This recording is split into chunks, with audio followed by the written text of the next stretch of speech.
Bien. Antes de comenzar quisiera pedirles que me ayuden, vamos a orar, vamos a poner este tiempo en las manos del Señor. Padre, te damos gracias. Padre, venimos a tu presencia solamente y únicamente en el nombre de Cristo, por quien tenemos acceso a tu trono. Gracias. Gracias por todo lo que tú nos has dado. Gracias porque tenemos la libertad de entrar confiadamente y saber que tú nos sigues enseñando, que tú nos sigues hablando, que tú eres el maestro, que tú quieres formar nuestro corazón como verdaderos discípulos y que tú quieres hablar verdad siempre a los corazones, Señor. Tú eres el camino y la verdad, la vida, el camino, la verdad, eres tú.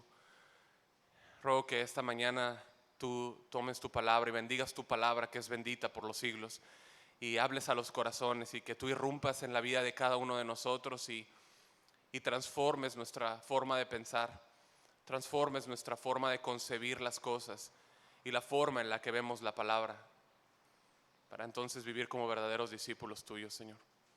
Te lo pedimos y ponemos esto en tus manos, siempre para tu gloria, en el nombre de Cristo Jesús. Y la iglesia dice, amén. Bien, el tema del día de hoy, hermanos, es perder tu vida por Jesús. Perder tu vida por Jesús. Hay una historia que quizá todos ubiquen. Cuando yo les digo, les menciono la película, ¿no? Punta de Lanza, ¿no? A lo mejor la ubicamos de inmediato, ¿no? Para los que no sepan, está ahí en YouTube, la pueden encontrar. ¿Y cuántos la vieron? ¿Sí? Algunos, un par.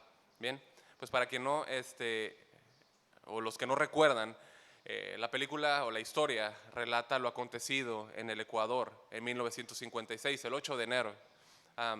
El mundo fue impactado por la noticia de 5 misioneros que fueron asesinados en la selva ecuatoriana por nativos de la etnia Waorani, ¿no? Entre ellos se encontraba un hombre que se llamaba Mincaye, que había pues, sido partícipe, había de hecho matado, ¿no? Sido parte de la muerte de estos evangelistas. Los nombres de estos misioneros que murieron ese día eran Jim Elliot, Nate Saint, Ed Macaulay, Peter Fleming y Roger Youderian. Los Waorani eran una tribu aislada en la selva amazónica, hermanos. Y bueno, los misioneros hicieron contacto con ellos para predicar. De historias largas, ustedes pueden verlo ahí en la película, ahí en YouTube. Pero después de este asesinato de los misioneros, años después, su hija, Valerie Shepard, que era, bueno, hija del misionero, ella estaba recién nacida cuando él emprendió este viaje o este vuelo. Ella cuenta o relata que tanto ella como su mamá se trasladaron al país sudamericano para conocer esta tribu, ¿no? Y bueno, lo que decidieron fue seguir la misión de evangelismo que su padre había comenzado. Al momento de escuchar esto, las misiones o los organismos de misiones pensaron de alguna manera que esta noticia de la muerte de estos hombres iba a impactar en la incorporación de nuevos misioneros. Pero muy al contrario, la gracia de Dios fue tan palpable que en vez de suceder eso, más misioneros llegaron al campo. Entre 1960 y 1990, el número de misioneros creció impresionantemente en esos años. Varias decenas de miles fueron enviados a predicar el evangelio a regiones desconocidas y otras pues ya conocidas, ¿no? Pero todo esto fue motivado por la muerte de 5 hombres. Por 5 hombres que murieron, vinieron miles a los pies de Cristo, ¿no? La familia de Jim Elliot es un ejemplo de cómo se vive un verdadero cristianismo y un verdadero discipulado. No viviendo para los propósitos de uno mismo, sino para los propósitos de Cristo. Jim Elliot fue el que escribió esa frase que les envié ayer por la tarde, ¿no? No es tonto el que da lo que no puede retener para ganar lo que no puede perder. Jim Elliot no volvió esa tarde a casa, ¿no? Su pequeña y su esposa, su pequeña recién nacida y su esposa no lo vieron nuevamente, ¿no? Él perdió mucho, lo perdió todo. Pero él tenía muy en claro que su vida no era algo que él podía retener, ¿no? Que la corona que tenía adelante en su hogar celestial no era comparable con el sufrimiento temporal que pudiese sufrir. Esa frase que usó Jim Elliot es exactamente lo que dijo Jesús en Lucas 29, 23 y 24 que vamos a leer ahora, que va a ser nuestro texto principal esta mañana. Acompáñeme por favor. Y decía a todos, si alguno quiere venir en pos de mí, niéguese a sí mismo, tome su cruz cada día y sígame. Porque todo el que quiera salvar su vida la perderá, y todo el que pierda su vida por causa de mí, éste la salvará. Hoy en día existen un sinnúmero de ideas erróneas acerca o preconcebidas de lo que significa seguir a Jesús, ser un discípulo de Jesús. Y esto es debido a que hay una manera de pensar muy acuñada en el pensamiento, que es como que nosotros podemos tomar a Jesús como Salvador, pero no como Señor. Su señorío en nosotros, esta idea piensa que su señorío se va a ir desarrollando poco a poco, ¿no? El llamamiento de Jesús en este texto es directamente para salvación. No es una enseñanza, no es una sugerencia, es una seria advertencia a toda alma. Nosotros no fuimos llamados a predicar a la gente un evangelio donde se puedan de alguna manera separar estas dos cosas, la salvación de Cristo y su señorío, ¿sí? En otras palabras, si alguien ha de ser salvo es porque también se somete a las órdenes de su Señor. ¿Tú recuerdas lo dicho por el apóstol Pablo en Hechos 17:30? Dice que Dios manda, no sugiere, Dios manda a todos los hombres en todo lugar que se arrepientan, ¿sí? Predicar el evangelio es igual a decirle a la gente, niégate a ti mismo, toma tu cruz y sigue a Jesús. Cuando estas palabras fueron mencionadas por Cristo, fueron dadas no solamente a los discípulos, sino a la multitud, ¿sí? Nosotros leemos aquí en el versículo 23 que dice, y le decía a todos, ¿lo estamos viendo? Le decíamos a todos, un pasaje paralelo en Marcos capítulo 8, 34, no vayas, pero dice, y llamando a la multitud y a sus discípulos, ¿sí? Les dijo, si alguno quiere venir en pos de mí, niegues a sí mismo, tome su cruz y sígueme. Ser como Jesús, iglesia, es imitarlo a Él.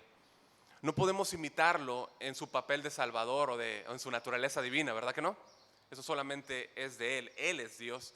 Pero recuerda que un discípulo es alguien que imita a su maestro, ¿sí?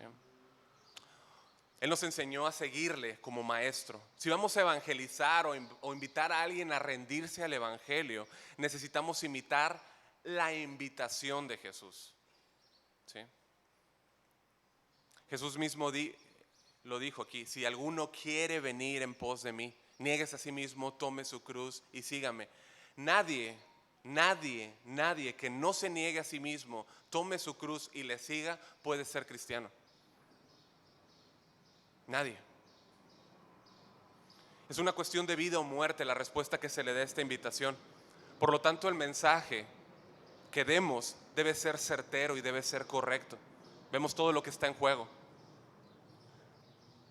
Ahora vamos a ir para allá, pero a manera de un brevísimo contexto, Jesús le acababa de preguntar a los discípulos, ahí en versículos anteriores, en 20, 21 y 22, les pregunta, ¿quién decía la gente que era Él? ¿No? Ellos contestan en el versículo 20, algunos dicen Juan el Bautista, otros dicen Elías, otros dicen que eres uno de los antiguos profetas que volvió de la muerte. O sea, la gente siempre va a tener conceptos distorsionados de Cristo, ¿verdad que sí? Siempre va a tener una idea errada de quién es Jesús. Y esto es debido a la naturaleza de su mente lejana a la verdad de Dios, ¿sí? Jesús quería saber o estaba interesado en saber quién pensaban los discípulos que Él era. A Jesús le interesa qué concepto tienes tú de Cristo, ¿sí? A Jesús le interesa quién es Jesús para ti, que tengas un entendimiento correcto y bíblico de quién es Jesús. Entonces Jesús les preguntó, ¿y ustedes quién dicen que yo soy? Síganme con su vista en el texto. Y Jesús les dijo enfáticamente que no quería que otros supieran esto, ¿no? Pero ¿por qué, no? ¿Por qué Jesús no quería que la gente supiera esto? Bueno, había un conocimiento terrenal, político del Mesías. Un Mesías que vendría a liberar al pueblo judío de la bota romana, ¿no? ¿Y Jesús vino a liberar, sí o no? Vino a liberar. Él vino a liberar a su pueblo y vino a liberarlo de sus pecados. Y vino a reinar, ¿sí o no? Él vino a reinar en el corazón de su pueblo, ¿sí?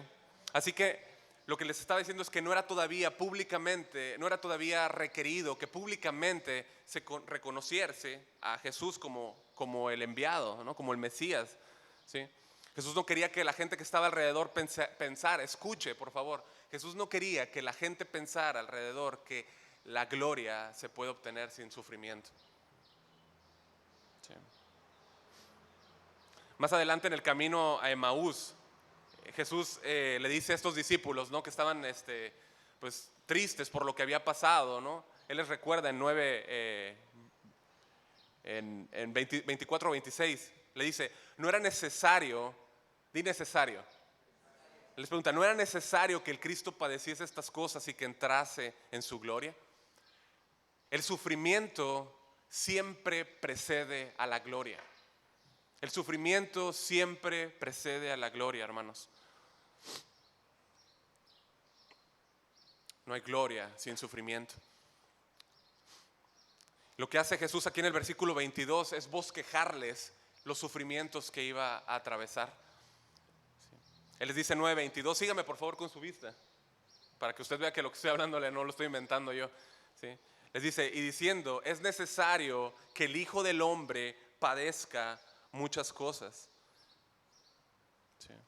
Que sea desechado por los ancianos y por los principales sacerdotes y por los escribas, que sea muerto y que resucite el tercer día. Los líderes religiosos del tiempo de Jesús desecharon a Jesús, desecharon a aquel que estaban esperando. Y como dice Lucas, era necesario. Lucas siempre va a repetir en su evangelio, y para los que estamos estudiando Hechos, era necesario, ¿sí? Era necesario crucificar a Jesús, ¿sí? Porque todo esto obraría en el plan de redención del hombre. Escucha la voz de los creyentes pidiendo valor allá en Hechos capítulo 4, 27. Ellos sufrían por la hostilidad que estaban experimentando en Jerusalén. Y ellos dijeron, están orando a Dios y le dicen, porque verdaderamente se unieron en esta ciudad contra tu santo Hijo Jesús, a quien ungiste, Herodes y Poncio Pilato, con los gentiles y el pueblo de Israel. Escucha el plan predeterminado del Señor, para hacer cuanto tu mano y tu consejo habían antes determinado que sucediera. Cristo, mis amados, era necesario que muriera acorde al plan de Dios, ¿sí? Pero no pierdas de vista que la cruz es la reacción del mundo ante sus palabras. Las palabras del mundo siempre se van a contraponer a las palabras de Cristo. Los intereses egoístas y las ideologías del mundo siempre van a chocar de frente con las palabras de Cristo. Las personas que estaban en poder en ese entonces chocaron con las palabras de Cristo, ¿sí? Lo acusaron de agitador, de conspirador. Nosotros vivimos en una cultura que no le gusta que rebatas lo que ellos piensan, que no le gusta que rebatas sus ideologías, no le gusta que vayas en contra de sus ideas torcidas. Si piensas diferente, tú ya estás en contra del sistema. Y mis amados, no hay nada más en contra del sistema que las palabras de Cristo, que el evangelio de Jesús, ¿sí? Y si Él padeció porque padeció y lo rechazaron y murió, nosotros tenemos que entender que debemos de seguir el mismo camino, ¿sí? No debemos de sorprendernos si padecemos o nos rechazan o incluso damos nuestra vida.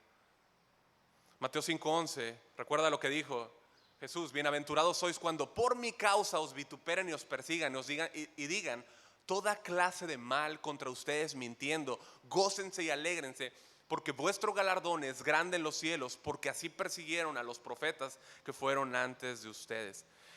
El mundo está tan centrado, tan ensimismado, que no tiene lugar para el mensaje de la cruz. No hay espacio para el mensaje de la cruz.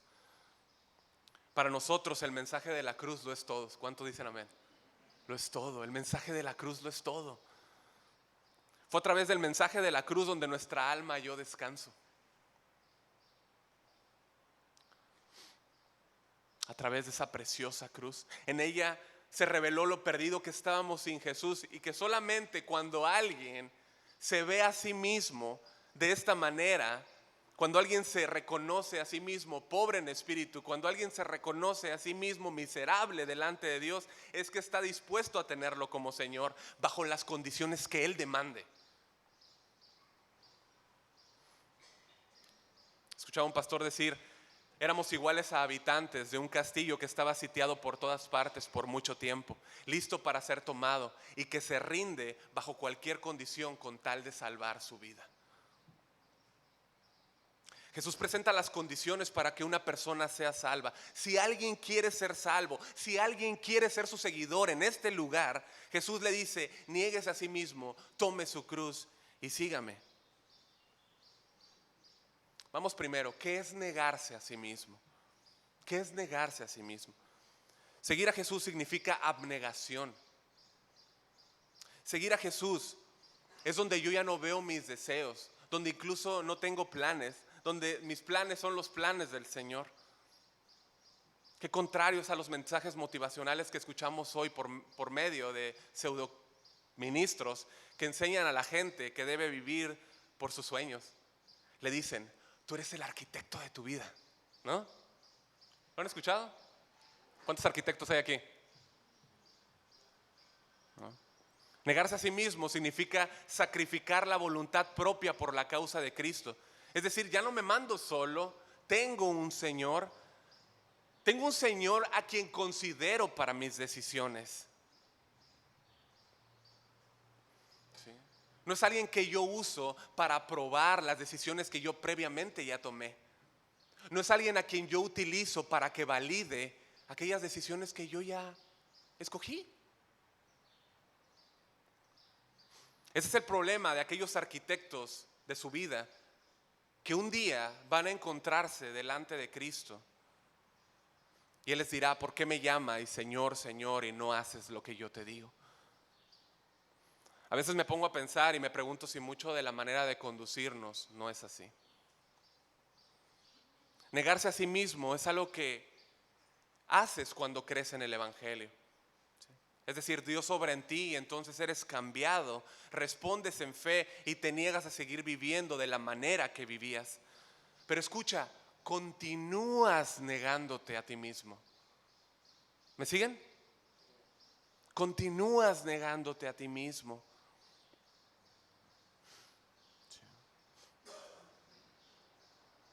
En otras palabras, hay una respuesta inicial, pero también hay una respuesta subsecuente o que le sigue, ¿sí? Hay una respuesta constante, una negación inicial y una negación constante. Pero ambas son necesarias. Por favor, acompáñeme a Mateo 7:13, por favor.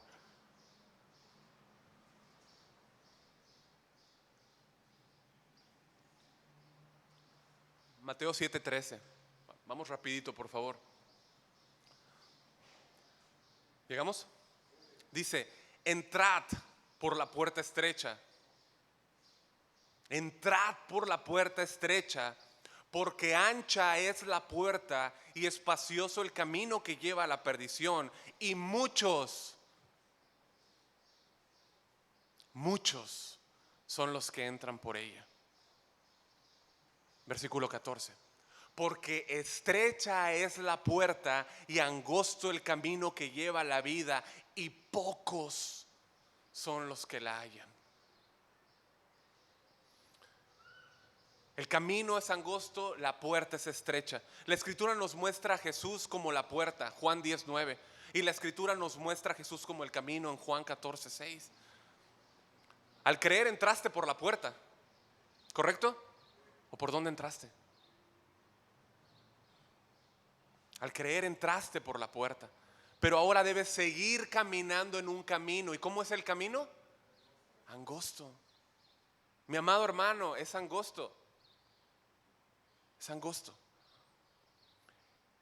Y en las enseñanzas de Jesús, si hemos de seguir a Jesús, se requiere disciplina, se requiere obediencia, pero escucha, también se requiere paciencia para andar ese camino. Ahora, todo es por gracia. Amén. Todo es por gracia. No es en tus fuerzas que caminas, son en las fuerzas de Él. No es en tus méritos, es en la gracia de Él. Es por su obra de regeneración hecha en ti.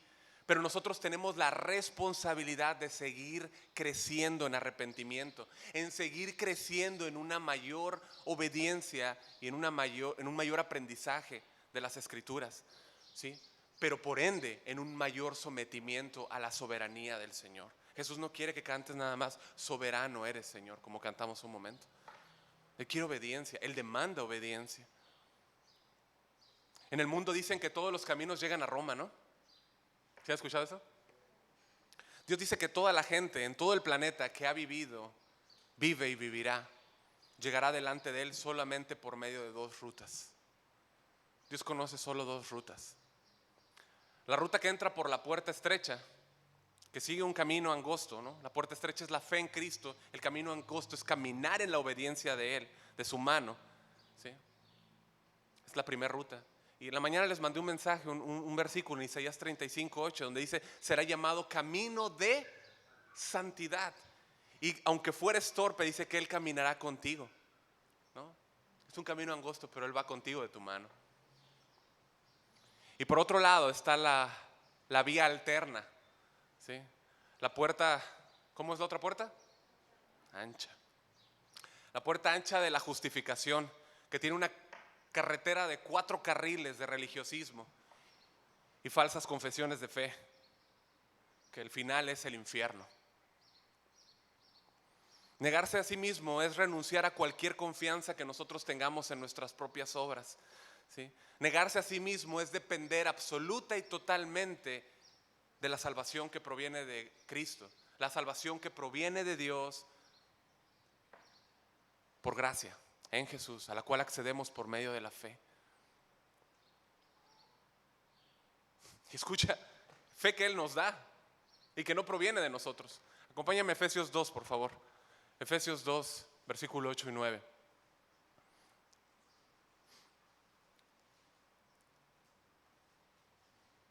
Todo, mis amados, todo proviene de Dios.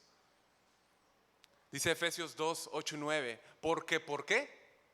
Por gracia sois salvos, por medio de la, y esto no de vosotros. Porque es que, ¿de quién? ¿No por qué? Para que nadie no puede haber ninguna jactancia en nosotros. Es Dios quien va adelante, es Dios quien da su salvación a los que creen. Personas completamente indignas, pero tanto una cosa como la otra, la gracia y la fe pertenecen a Él. ¿Sí está leyendo su Biblia? Porque por gracia sois salvos por medio de la fe. ¿Y esto qué cosa? La gracia. ¿Y qué más? La gracia y qué más. Ahí lo dice. Yo no tengo por qué, ahí lo dice la palabra.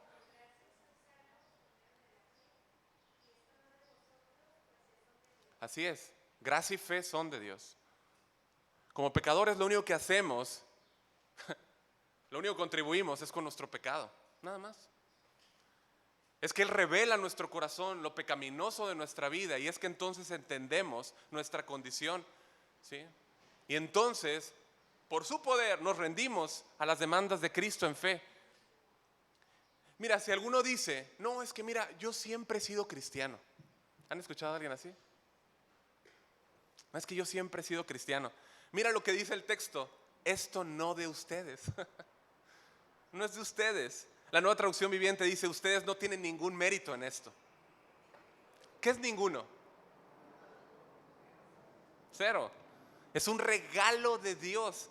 Ahora, tú compartes el regalo de la vida de Cristo, ¿ok? Tú tienes la vida de Cristo que te ha sido dada por gracia, gratuitamente, pero también tienes un Señor que, escucha, te ha hecho hacer saber su voluntad. Tu voluntad aceptaré. Cantamos hace un momento. Versículo 10. Porque somos hechura suya, creados ¿en quién? En Cristo Jesús. ¿Para qué? Para buenas obras, las cuales Dios preparó de antemano para que ¿qué? En ese camino angosto, iglesia. En ese camino angosto. ¿Cuántos le dan gracias a Dios? Ahora compartes el regalo de la vida de Dios. De modo que el llamamiento a ser un discípulo de Cristo es a vivir para el Señor, no para realizar tus sueños. Dios no está peleado, escucha, Dios no está peleado con que disfrutes las cosas que Él te ha dado. o con que tengas planes. No está peleado con eso, ¿sí? Pero Él no te ha dado cosas o ha puesto personas en tu vida para que las apartes en independencia de Dios, ¿sí? Todo lo hizo y te lo dio para que andes en sus buenas obras que Él preparó, ¿sí? Las buenas obras aquí no es otra cosa que fruto, y el fruto es evidencia de verdadera salvación. Él preparó esas obras para que las manifiestes, para que manifiestes que eres una nueva criatura en Dios, en Cristo. Ahora, esa nueva criatura en Cristo sigue creciendo en gracia. Esa nueva criatura en Cristo sigue creciendo en gracia, pero al mismo tiempo en una autonegación, ¿sí? Ese nuevo creyente, ese creyente va madurando, y a medida que van avanzando los años y va yendo más profundo con el Señor, se da cuenta que Él no tiene nada, que todo es por gracia. Sabe que todo lo que recibe es por gracia y por lo tanto está dispuesto a morir. Dispuesto a morir a sí mismo cuando lo ofenden, dispuesto a morir a sí mismo cuando se burlan de Él, dispuesto a morir a sí mismo cuando es humillado, cuando las cosas no salen como Él quiere. Cuando yo quería meter un canto y José Luis dice no, y yo, no tengo por qué tener la razón. No tengo por qué tener la razón. Mi meta es vivir para Cristo. Esas buenas obras entonces hablan de fruto, hablan de carácter. Si hay algo que Dios quiere que nosotros trabajemos, es la negación, es la muerte a nosotros mismos, más que cualquier otra cosa que se predica, que tengas tu mejor vida ahora y bla, bla, bla. Esas buenas obras de carácter, de autonegación, manifiestan un parecido cada vez mayor a Cristo Jesús, ¿sí? Manifiestan tu unión a Jesús, manifiestan que eres ya no independiente, sino dependiente de Él. ¿Se acuerdan que dice 1 Corintios 6:17? El que se une al Señor, ¿qué? Un espíritu es con Él. El que se une al Señor, un espíritu es con Él. Vamos rápidamente a Gálatas 2:20, por favor. Gálatas 2:20. Vamos a unir este primer punto con este segundo punto. ¿Llegamos?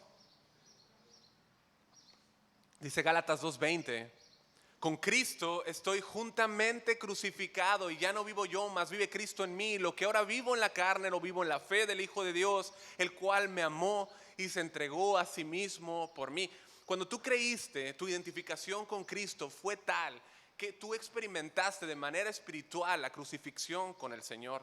Por eso Pablo dice en Romanos 6:6, sabiendo esto, que nuestro viejo hombre fue crucificado juntamente con Él. Tu viejo, tú, tus viejas maneras de vivir, tu malvada e irregenerada persona conforme a Adán,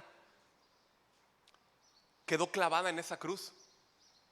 ¿Se entiende? Quedó ahí en esa cruz. Y ahora tú te revistes de ese nuevo hombre, te revistes de Cristo. Es como sacarse una ropa llena de hoyos, con sucia, de todo tipo de inmundicia, y dejarla ahí y ahora vestirte de una ropa resplandeciente. Sí. Por eso Pablo dice, con Cristo estoy juntamente crucificado, y ya no vivo yo, mas vive Cristo en mí. Y esto nos lleva a la segunda demanda: toma tu cruz cada día. ¿Qué quiere decir Jesús con toma tu cruz cada día? Bueno, posiblemente tenemos que ver qué es lo que Jesús no está queriendo decir aquí, ¿sí?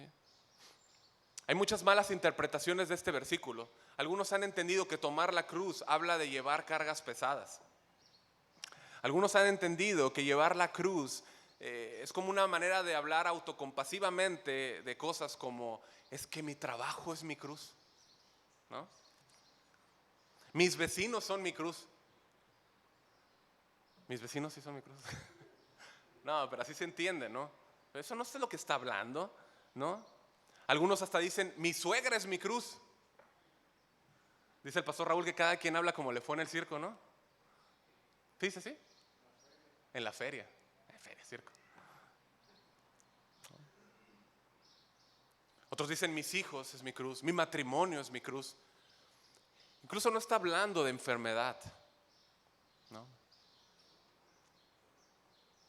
Esta forma de pensar es dada debido a la tan corta comprensión de nosotros a la cruz.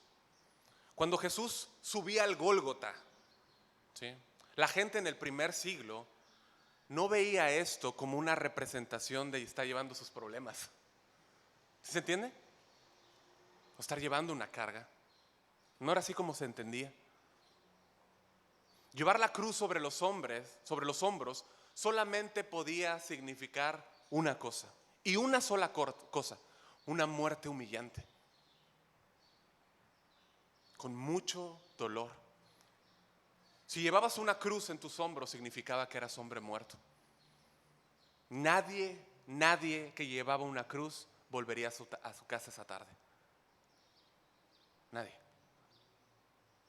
Estamos tan familiarizados con la cruz, ¿no? A Cristo crucificado en ella, que se vuelve difícil comprender lo trágico y lo escandaloso de una crucifixión. Gente se cuelga un crucifijo, ¿no? Una cruz en el pecho, ¿no? En el cuello, ¿no? En eventos, congresos, ves la cruz, ¿no? Y así debe de ser, ¿no? O sea, la cruz, el mensaje de la cruz lo es todo para nosotros, porque Cristo murió en ella por nosotros, y debido a que Él murió en esa cruz, nosotros viviremos. Amén. Como dice el canto, ¿no? Cuán hermosa es la cruz. Cuán hermosa es la cruz. Pero ¿qué significaba la cruz en los días de Jesús? Yo tengo un estudio grandísimo, si quiere alguien que se lo comparta. ¿Sí? Pero la crucifixión era un método de castigo y muerte que fue iniciado, le cuento un poco, ¿no? Fue iniciado por los persas. Pasó a los griegos, después a los cartagineses, y posteriormente a los romanos. Los cartagineses castigaban con la crucifixión a sus generales y a sus almirantes cuando eran derrotados en la guerra, o que ellos se mostraban muy independientes. ¿Sí? Con más frecuencia se utilizaba para someter a las ciudades rebeldes. ¿Sí? Cuando querían obligar a una ciudad a sitiarla, crucificaban gente. Alejandro Magno copió este sistema de crucificar personas, y cuando rodeó Tiro, él crucificó a más de 2,000 habitantes. ¿Sí? Después lo que hizo fue que introdujo la crucifixión en el este del Mediterráneo en el año 4 antes de Cristo. Y los fenicios fueron posiblemente los que lo introdujeron a Roma en el año 3 antes de Cristo. ¿Sí? El mundo grecorromano imponía esta crucifixión a rebeldes, a los bandidos, pero escucha, a los esclavos también.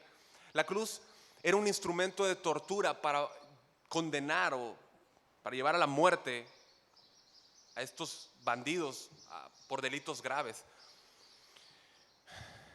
En un principio era un árbol o un poste. Ahí se colgaba al condenado, se le amarraba con cuerdas y se le fijaba con clavos. A ese poste fijo en el suelo, en forma vertical, después se le agregó un palo transversal, lo que conocemos como patíbulo. El condenado lo llevaba sobre la espalda y se fijaba sobre el palo vertical, y lo que hacía es que formaba una T. La crucifixión se llevaba a cabo de muchas formas. Algunos los ponían cabeza abajo, algunos los empalaban. ¿Sí? Algunos los ponían y los estiraban en el patíbulo, y entonces sus verdugos lo que hacían era que saciaban toda su maldad en esa cruz contra los que estaban ahí. El historiador del siglo I, Fabio Josefo, escribió acerca de una crucifixión colectiva de individuos en Jerusalén. Jerusalén estaba sitiado por tropas romanas, y él escribió: en el momento de la captura eran flagelados, sometidos a toda clase de suplicios antes de morir, crucificados delante de los muros. Tito se compadecía del sufrimiento de las víctimas, pero por ser demasiado numerosas, alrededor de 500 crucifixiones diarias, no era posible correr el riesgo de liberarlos o someterlos a vigilancia. De manera que él autorizó a sus soldados, dice Flavio Josefo, para proceder de acuerdo a su propio criterio. Tanto más por cuanto esperaba que el horrible espectáculo de las innumerables cruces indujera a los sitiados a rendirse. Así que los soldados, bajo el impulso del odio y el furor, ridiculizaban a los prisioneros, crucificando a cada uno de ellos en una posición diferente. Y dado el número de los mismos, el espacio como las cruces era insuficiente. Cierra la cita. Nerón, a quien estuvimos estudiando en el libro de los Hechos, este gobernador desquiciado, acusó a los cristianos, ¿se acuerdan? Del incendio de Roma en el año 64 después de Cristo. Tácito, que era un político historiador romano, que era contemporáneo a Flavio, escribió esto: Nerón, no contentándose con hacerlos perecer, se divertía revistiéndolos con pieles de animales para que los perros los despedazaran o los colgaran en cruces y los quemaban vivos al final para alumbrar de noche como antorchas. Los tres peores castigos que se podían infligir o que se podían ejecutar a una persona los hizo Nerón.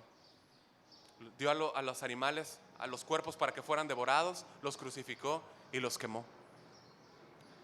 Antes de ser crucificado, el condenado era golpeado con un flagellum, que era un látigo con muchas correas y nudos, y al final tenía huesos de animal y tenía bolas de plomo. Y muchas veces cuando se ejecutaba ese castigo a una persona, la persona terminaba muerta ahí en el momento.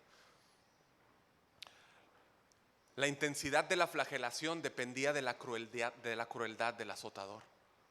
No había un límite.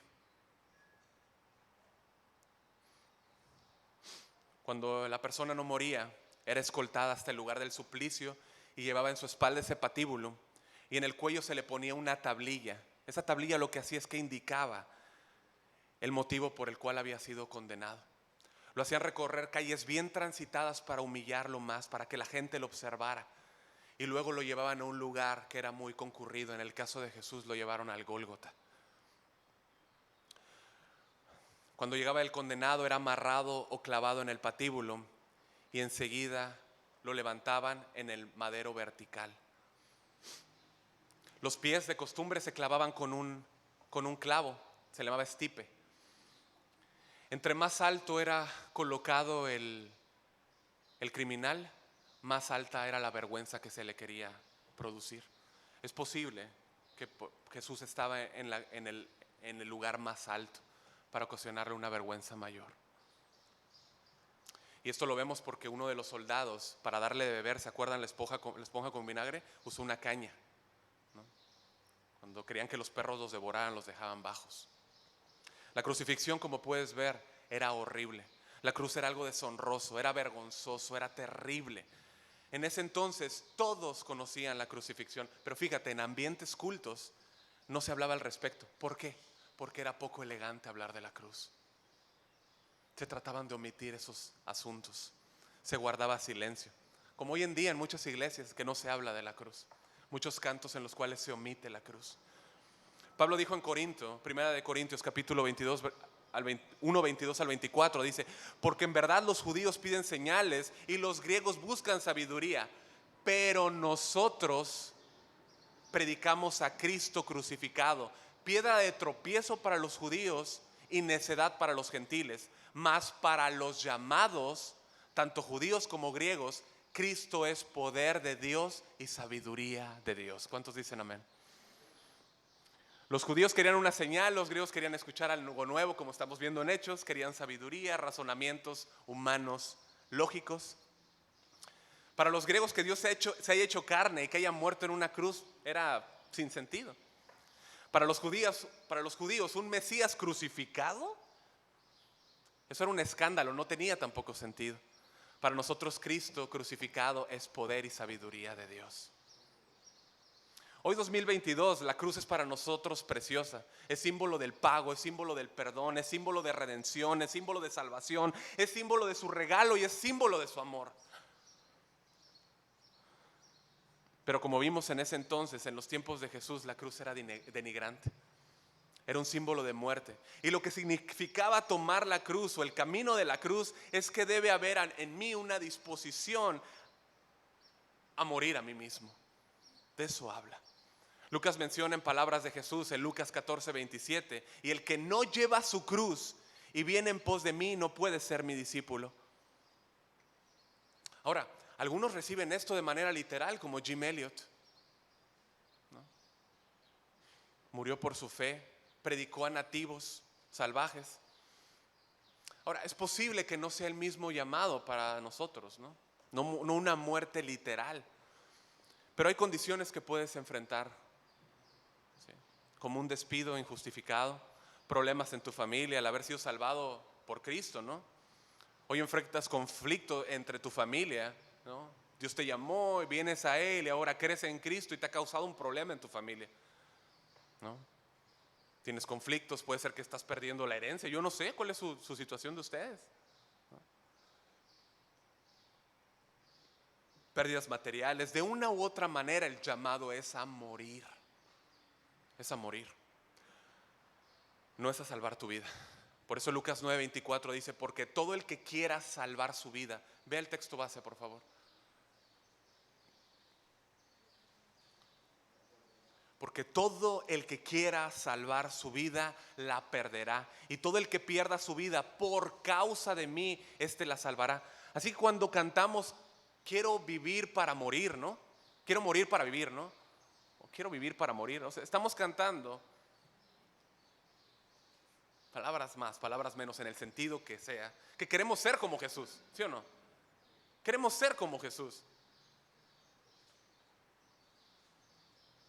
Cantar esto es quiero morir a mí yo. ¿Puedes ver que el camino de la cruz es la marca distintiva de todo genuino creyente? Que todo auténtico discípulo tiene la cruz. ¿Está siguiendo el camino de la cruz? Ser como Jesús es imitar a Jesús. Él se negó a sí mismo estando en Getsemaní. Él dijo, Padre mío, si es posible que pase de mí esta copa, pero no sea como yo quiero, sino como tú quieres. Ser como Jesús es autonegarse, es tener sumisión al Padre, es estar dispuesto a sufrir por su causa y dispuesto a sufrir por los demás. Cada día Cristo sufrió por nosotros, Él se entregó en amor sacrificial. Tomar la cruz cada día es la disposición a morir a tus planes, a tus deseos, y entonces tomarlos de Jesús. Lo que Jesús está demandando a toda la multitud en Lucas 9 es esto: si alguno quiere ser mi seguidor, si alguno quiere ser salvo, ¿puedes verlo? Tiene que abandonar su manera egoísta de vivir. Tiene que estar dispuesto a ser rechazado. Tiene que estar dispuesto a que la gente sea hostil con él y sufrir persecución, y aún si es necesario la muerte. Es tener una disposición día a día a morir por Cristo. Jesús dice que debemos de tomar nuestra cruz cada día. Pablo dice en el texto más amplio que explica la resurrección en 1 Corintios 15, dice, os aseguro, hermanos, por la gloria que de vosotros tengo en nuestro Señor Jesucristo, que cada día muero. Cada día muero, decía el apóstol Pablo. El sufrimiento de Pablo era cada día. Él estaba cada día expuesto a morir. Cada día era, hoy estoy pronto a morir. Así era como se levantaba el apóstol Pablo, en esa forma de pensar. El sufrimiento de Pablo, el estar expuesto a morir cada día, todos los sufrimientos que él soportó, los sufrió porque su vista estaba puesta ¿dónde? ¿En lo que vamos a comer al ratito? ¿O en la eternidad? En la eternidad. Su vista estaba puesto en la corona que tenía delante, en el premio imperecedero. Solo alguien que sabe que hay resurrección, por eso es el texto de la resurrección, ¿sí? Y alguien que tiene puesta su mente en que va a ser resucitado y que hay resurrección, puede sufrir lo que sea en este mundo. Puede tomar su cruz cada día. Cuando sabemos que hay corona después del sufrimiento, podemos sufrir en esta vida, ¿sí o no? La presentación que hoy se da a seguir a Jesús es una mentira. Sigue a Jesús. No es tan difícil. Solamente colócalo como la cereza en el cóctel de tu preciosa vida. ¿Sí o no? Jesús está enseñando aquí y demandando en Lucas 9 que Él no está pidiendo mucho, Él está pidiendo todo.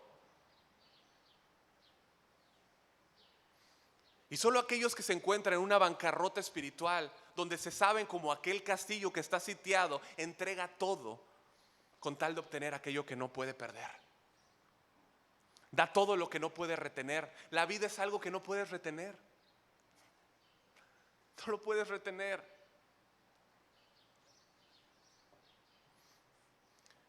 Es como un helado de boli, como un boli, ¿no? En un día de caluroso. Estábamos hablando ahorita en la mañana que cuándo es la fecha más calurosa. ¿Julio o agosto, hermanos?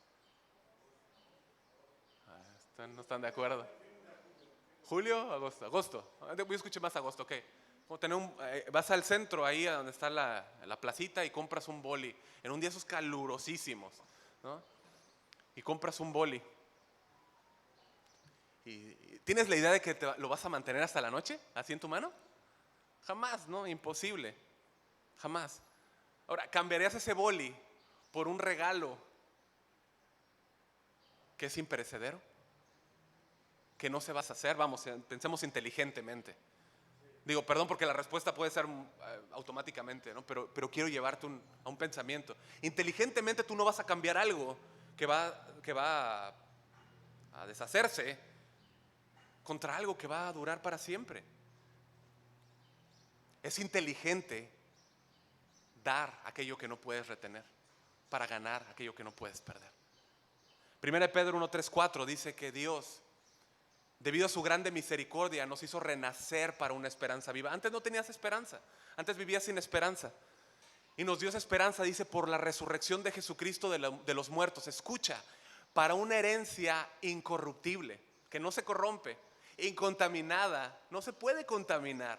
Es una herencia inmarcesible, no se marchita como las flores de tu jardín o las flores de aquí, ¿no? Muy bonitas las flores, pero ¿cierto que se marchitan?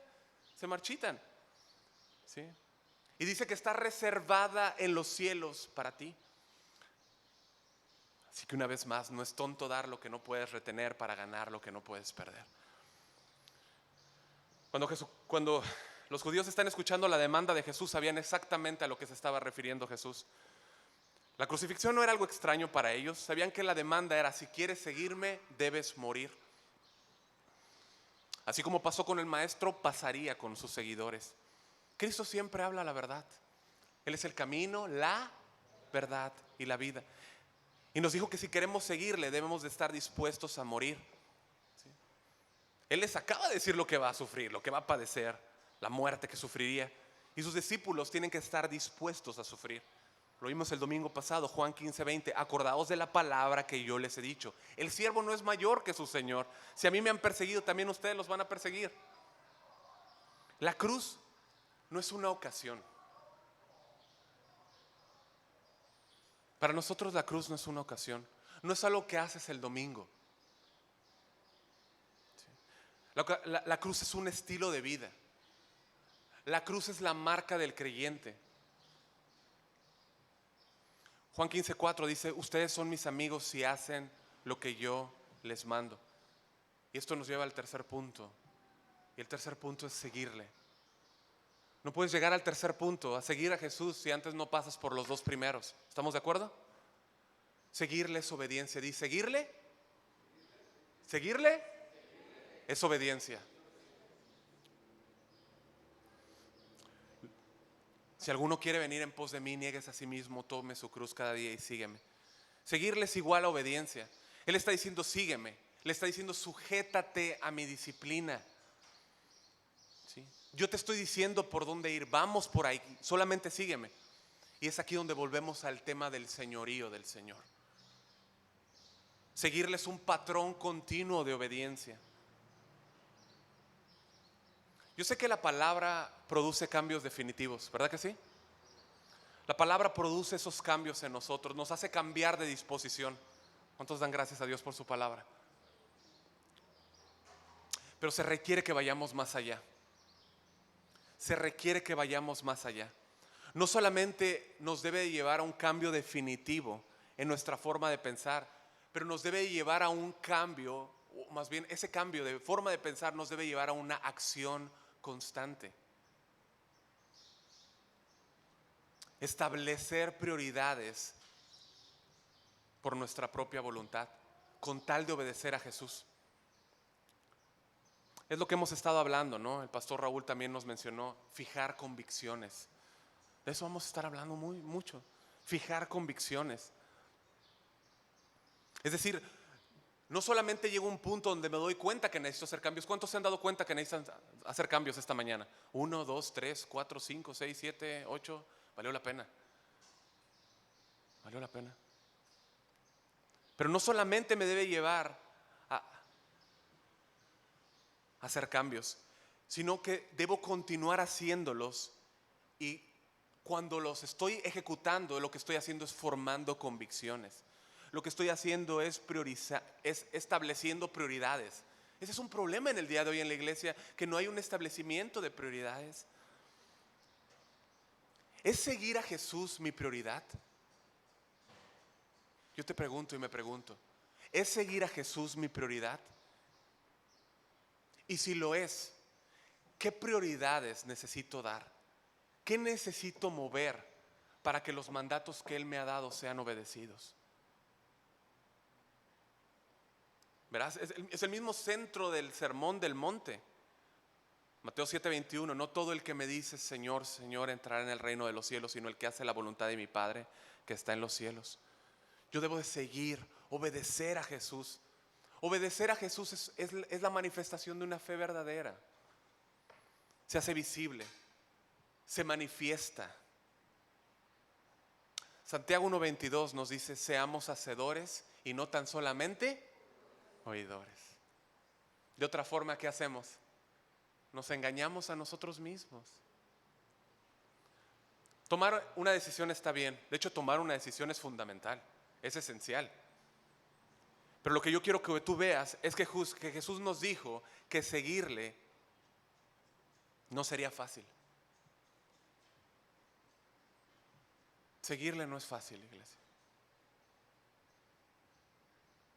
Si alguien quiere ser discípulo de Él, debe saber que seguir no es fácil. Vamos por favor a Lucas 14:25. Lucas 14:25. Perdón, no vayan, se los leo. Se los leo. No, sí vayan, por favor. Vamos. Vamos. Y si quieren marcarlo, márcalo. Estamos ahí en Lucas, son 5 capítulos adelante. Cristo habló del costo del discipulado, ¿sí?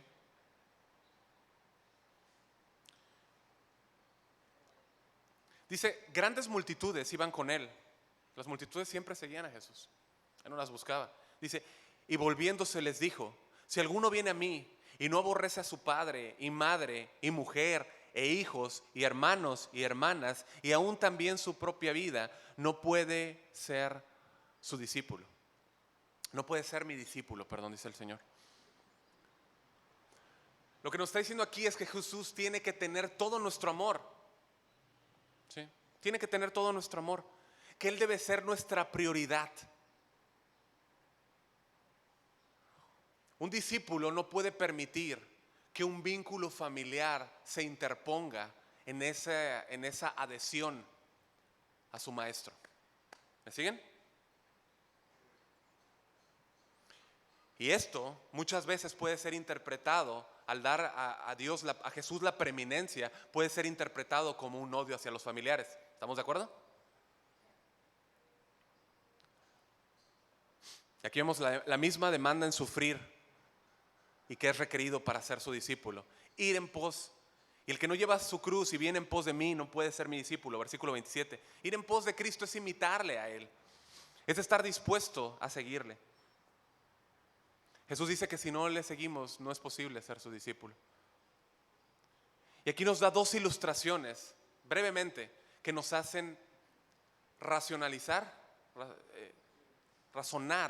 de manera lógica, deliberada, lo que cuesta seguir a Cristo. La renuncia a nuestros deseos y sufrir su humillación.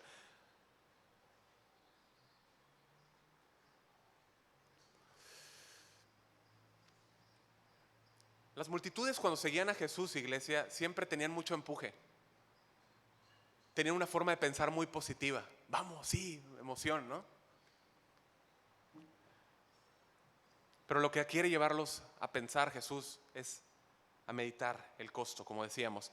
Y lo que va a hacer son dos ilustraciones breves. Versículo 28. La primera que él utiliza es la de una construcción. Porque ¿quién de ustedes, está dirigiendo a todos, no se distraigan, quién de ustedes, queriendo edificar una torre, no se sienta primero y calcule los gastos a ver si tiene lo que necesita para acabarla? No sea que después que haya puesto el cimiento y no pueda acabarla, todos los que vean comiencen a hacer burla de él diciendo: este hombre comenzó a edificar y no pudo acabar. Seguir a Cristo es como un proyecto de construcción. ¿Se acuerdan aquella ilustración o aquella parábola en Lucas 6 de los dos constructores? El que construye en la roca y el que construye en la arena. ¿Se acuerdan? Los dos oyeron, pero solamente uno obedeció la forma correcta de cómo construir. ¿Sí? Escuche, construir es costoso. Construir requiere perseverancia. ¿Sí? No puedes dejar la construcción a medias. ¿Cuántos ubican aquella construcción en San Lucas, que es como un edificio? Siempre llevo años, más de 10 pensando siempre en esa construcción. Y otras que hemos visto, ¿no? Que son grandes, pero ¿qué pasó? De alguna manera fallaron los cálculos, sea por lo que sea, fallaron los cálculos, ¿no? Y pasas y haces burla, ¿no?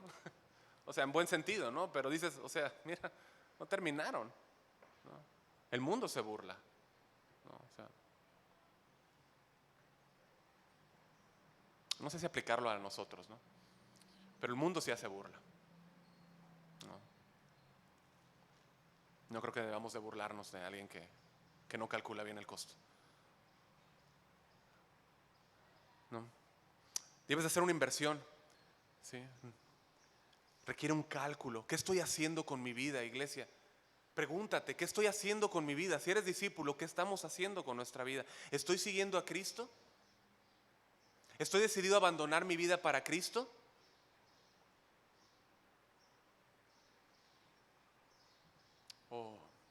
Yo no sé si ustedes han visto esas varitas de Navidad que las prendes, ¿no? Esas varitas que para todas partes, ¿no? Y luego en un momento se fue. Yo conozco gente que es como esas varitas.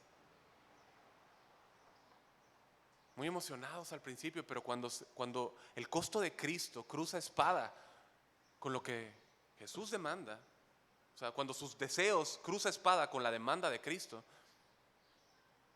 se alejan porque no hubo un cálculo. ¿Sí? Salen quejándose, enojados con Dios, amargados con Dios. Nunca midieron el costo, no calcularon que les requeriría todo. Y el mundo, ¿qué viene a ser? Un espectador de esto. El mundo cruel es espectador de esto y entonces se burla, ¿sí? Y se endurece más. Y una siguiente ilustración del discipulado, esta es más bélica, ¿no? Lucas 14:31, y bien breve la mencionamos. ¿O qué rey al marchar a la guerra contra otro rey no se sienta primero y considera si puede hacer frente con 10,000 al que viene contra él con 20,000? Y si no puede, cuando el otro está todavía lejos, le envía una embajada y le pide condiciones de paz. ¿Sí? Seguir a Cristo, ser su discípulo, es saber que voy a tener una lucha constante con el pecado. Es saber que voy a tener una lucha constante con Satanás. Efesios nos habla de ello, ¿no? Efesios 6:10, quien quiera anotar, no vayan, anótenlo, chéquenlo en casa. La victoria del creyente solamente está en Cristo. Por eso primera de Juan 5:5 dice: ¿quién es el que vence al mundo sino el que cree que Jesús es el Hijo de Dios? Esta segunda ilustración nos ayuda a evaluar, ¿sí?, las posibilidades del triunfo antes de tomar una decisión. ¿Tienes lo que se requiere para seguir a Cristo? ¿Te puedes comprometer con un discipulado? Lo que está llevando Jesús es que la gente que está oyendo pueda reflexionar, que sea reflexiva, deliberada, que tenga un propósito intencional al comprometerse con Cristo como su discípulo. Así pues, versículo 33, cualquiera de vosotros que no renuncie a todo lo que posee, no puede ser mi discípulo. ¿Qué pide Cristo de ti? Devoción de todo corazón. ¿Qué pide Cristo de ti? Lealtad.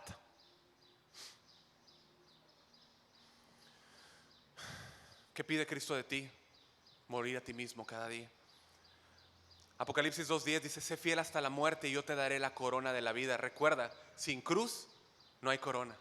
Sin cruz no hay gloria. Sin sufrimiento no hay gloria. ¿Sí? El que le sigue debe estar dispuesto a morir antes de renunciar a su fe. ¿Estamos de acuerdo? El que le sigue debe estar dispuesto a morir antes de renunciar a su fe. Dios pide de ti una negación completa de ti mismo.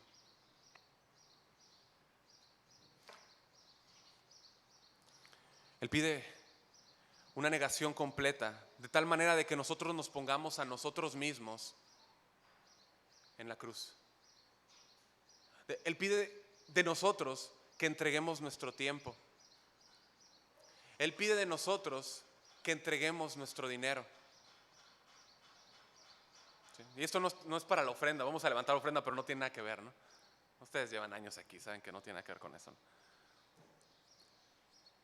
Pero Él pide de ti que pongamos todo lo que somos a sus pies. Nuestro tiempo, nuestro dinero, nuestras posesiones, nuestros talentos, todo a disposición de Cristo. Ya como conclusión, ser aceptado por Dios, escúcheme por favor. Ser aceptado por Dios no es cumplir por ti mismo el negarte, no es cumplir por ti mismo el morir al ego, no es cumplir por ti mismo el seguirle. ¿Por qué? Porque escucha, no es algo que tú puedas producir en ti mismo. ¿Estamos de acuerdo? No es algo que tú puedas producir en ti mismo. Y no debemos de verlo de alguna manera como si fueran etapas cronológicas. Es decir, bueno, ahora voy a primera etapa. Entonces, primera etapa, tomo mi cruz, ¿no? Me niego a mí mismo, perdón. Segunda etapa,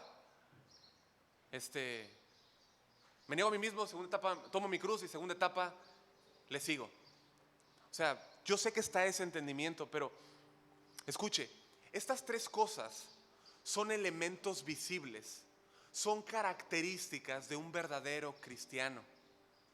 ¿Se entiende?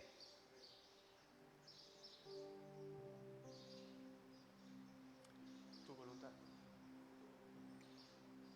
Esa persona,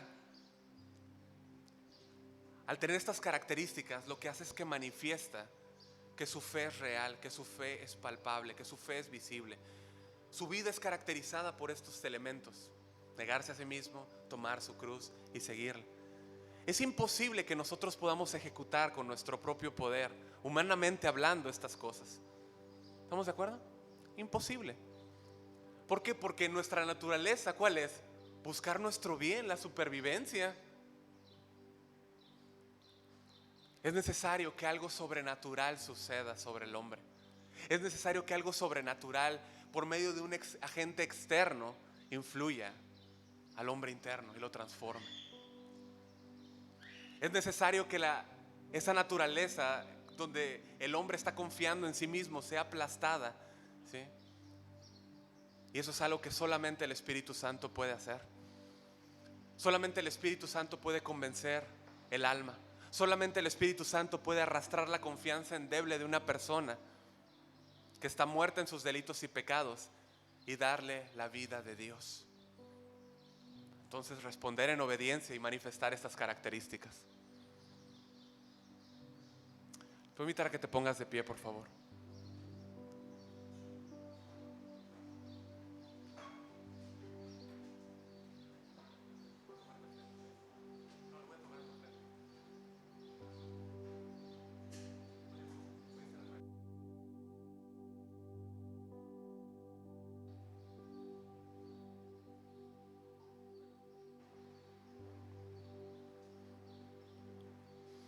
¿Cuántos quieren ser verdaderos discípulos de Jesús?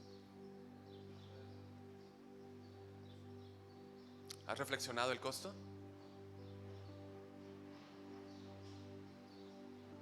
Yo te invito a una seria reflexión de esto. Si tú has decidido seguirle, tú ya sabes que no hay vuelta atrás. No hay vuelta atrás. Ya no vivo yo, mas Cristo vive en mí. Mi antiguo yo ha sido crucificado con Cristo. Si vas a ser discípulo de Cristo, debes tener abnegación. Debes entregarte por completo a Cristo, dispuesto a perder tu vida si lo demanda. negarse a sí mismo, tomar su cruz y seguirle, son precios muy pequeños que pagar conforme a la eternidad que tenemos delante, conforme a la corona que nos espera. Nosotros no podemos hacer esto por nuestra propia fuerza. Yo quiero que tú descanses en eso. Si tú eres discípulo, tú sabes que solamente puedes descansar en Él. Pero ¿cuántos le dan gracias a Dios por haberles hecho una nueva persona? Una nueva persona. Si has creído en Cristo, estás en la gracia. Esa gracia te capacita para hacer estas cosas, para vivir bajo las características de un verdadero discípulo. Escucha, no solamente te capacita para vivir en estas características, sino que esa misma gracia lo que hace en ti es producir un deseo para anhelar más de estas características. ¿Puedes verlo? Las cuales son una evidencia de que eres una nueva criatura.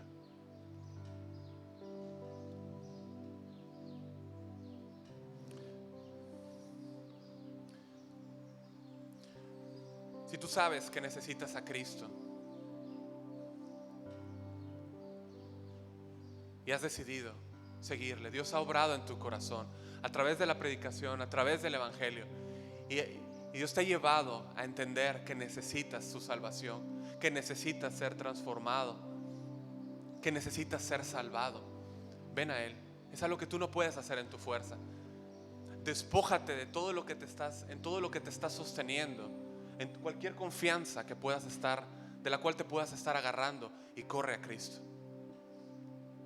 Pero corre meditando el costo.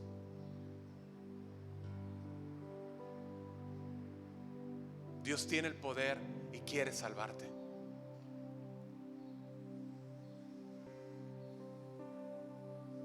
Pero Él demanda de ti que creas.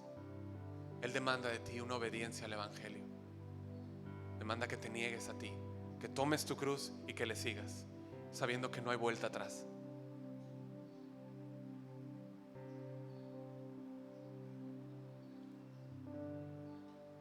Vamos a empezar cuando consideres.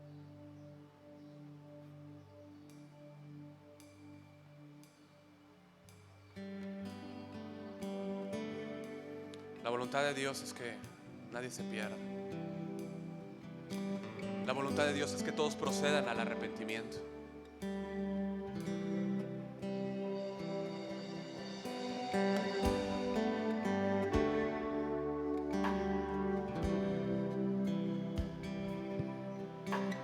La voluntad de Dios es que tú le sigas como discípulo.